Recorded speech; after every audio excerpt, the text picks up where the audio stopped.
ایک چھوٹے سے گاؤں میں ایک پرانی مسجد تھی۔ مسجد کی دیواریں پرانی ضرور تھیں مگر اس کے اندر ایک عجیب سکون تھا۔ ہر شام اذان کی آواز گاؤں کے ہر کونے میں گونجتی تو لوگ اپنے اپنے کام چھوڑ کر مسجد کی طرف دوڑ پڑتے۔ ایک دن کچھ بچوں نے سوچا کہ مسجد کو صاف کریں تاکہ وہ اور خوبصورت لگے۔ انہوں نے جوتوں کا سٹینڈ سیدھا کیا، قالین جھاڑا، پانی کے برتن بھرے۔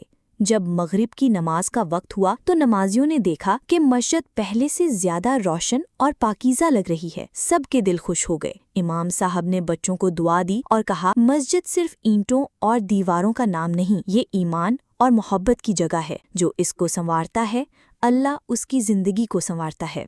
اس دن کے بعد گاؤں کے سب لوگ مل کر مسجد کی خدمت کرنے لگے۔ مسجد صرف عبادت کی جگہ نہیں رہی بلکہ گاؤں کے دل کی دھڑکن بن گئی۔